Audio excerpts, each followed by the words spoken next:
Honorable Dr. Olivia Muchena, Minister of Higher and Tertiary Education, Science and Technology Development, Professor Primrose Kurasha, our host and Vice Chancellor of Zimbabwe Open University, the executive and senior members of Zimbabwe Open University and the sister universities here today, Mr. Tichaona Pisanai, Program Manager, SADC Regional Environmental Education Program, Ms. Simbisai Zanje, our Project Manager from the Climate and Development Knowledge Network.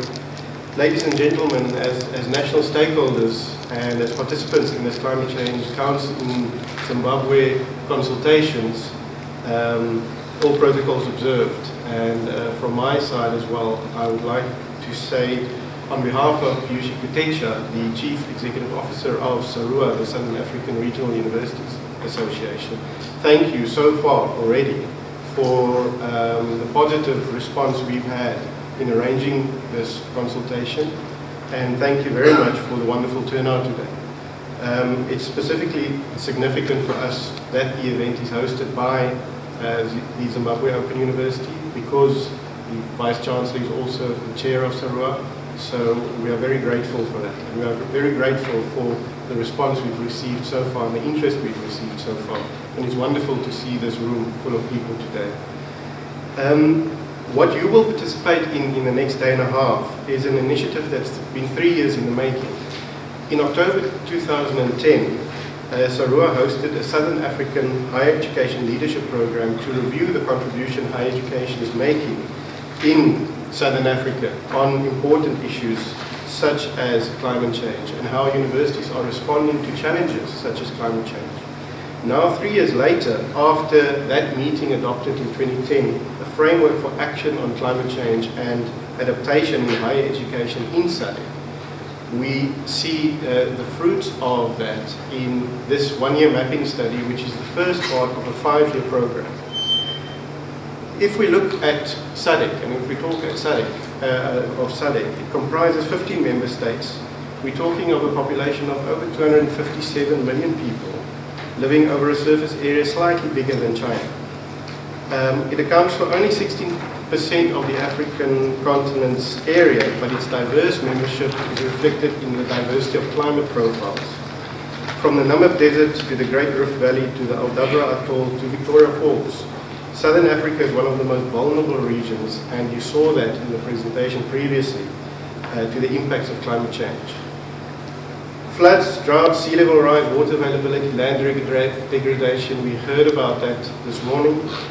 And these are compounded by structural poverty, we heard about that, and a large number of people who are making their living off the land. So that is the context against which SADC in particular has set sustainable development as one of its core pillars. And it's also now been integrated, this concept, into the capacity development program for climate change by SARUA.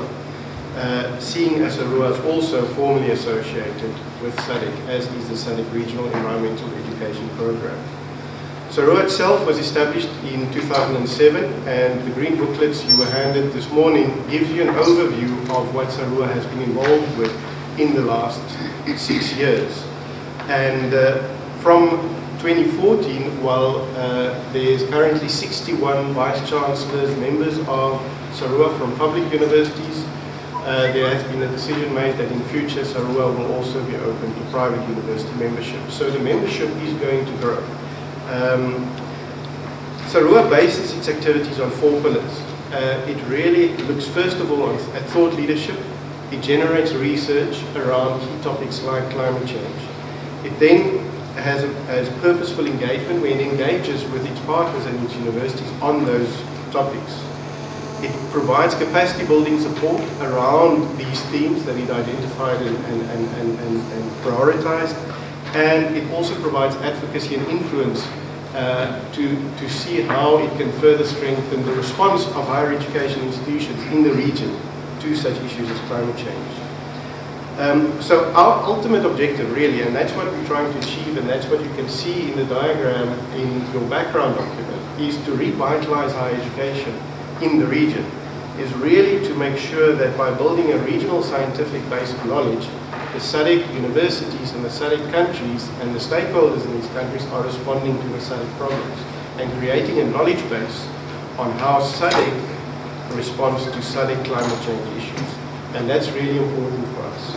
So for the first year, this mapping study has, first of all, the support of the Climate and Development Knowledge Network.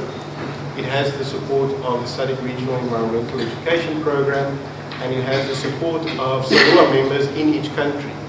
And we do this mapping study, which is implemented by Higher Education Management Africa, which is a consortium of members, and you briefly saw, it's quite a large team. We have a team of about roughly 15 people that have been working in doing these workshops in different countries.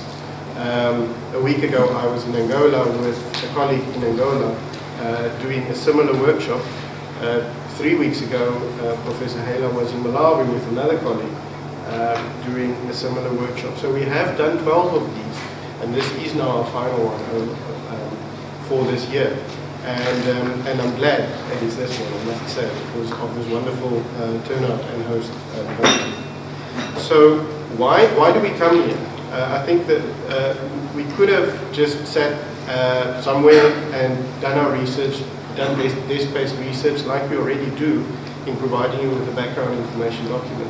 But we come here to engage, and we come here to test what we find in the research we've done, to enter into a conversation with you, the stakeholders that know the Zimbabwe situation, and very importantly, to understand who is doing what, because that is not always information easily available.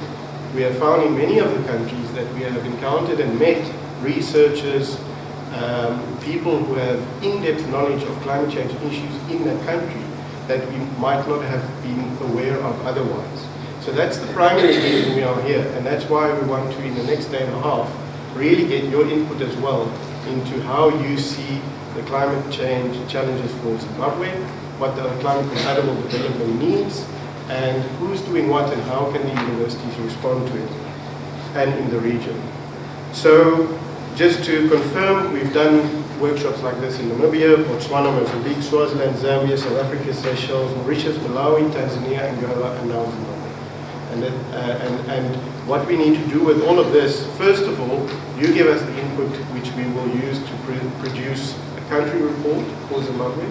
And this country report will highlight, first of all, your country-specific climate-compatible development needs, as well as an institutional capacity assessment to see how are the institutions already responding to it and what the further opportunities are there for the universities to respond to these national needs.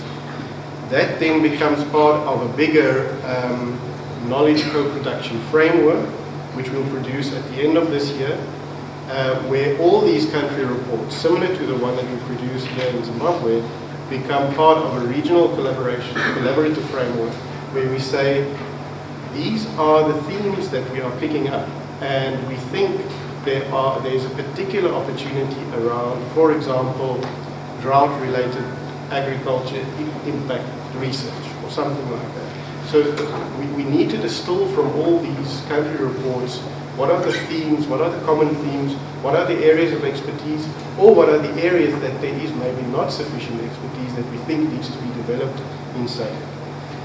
And this framework will tell us how can we collaborate in research and teaching in universities, between universities in the region, as well as between the universities and the stakeholders, the government, think tanks, civil society, and so on. So just finally, to give you a practical example of what we're talking about, the target SARUA set itself for the next 5 years for this program. 2 regional research networks with 140 PhD students participating by 2016. That's roughly 10 per country. So we're talking about, we would like to see in 5 years enrolled students in PhD programs that originated from this process in Zimbabwe that can also contribute to the SADC regional knowledge base. The mainstreaming of climate change themes in undergraduate and postgraduate programs, with a target of 240 master's graduates by 2016 in the region, who made use of customized course material developed as part of this program. a regional database of research and teaching and learning experts, and that we start already today. Just by being here, you are already entering yourself into that regional database of knowledge of experts, which we can tap into, and you will also have access to the people, the names, and the expertise from the other countries. That's the idea, is to create a regional database so that you can see who can you possibly collaborate with in other countries at other universities. And then assistance from an institutional development network to remove barriers to inter, multi, and transdisciplinary research.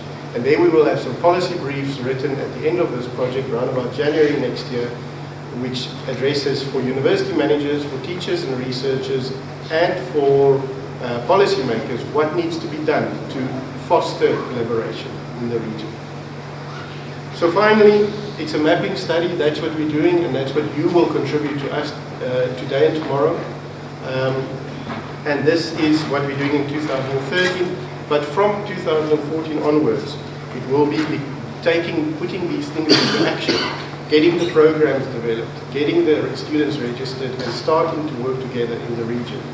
And in a few years' time, we hope to see more graduates, more knowledge generated, new policies which address country-specific and regional climate change issues. And above all, we seek to establish new networks, which is why I'm so happy that we have such a great turnout today, because for me, it means the networking has started. Thank you very much.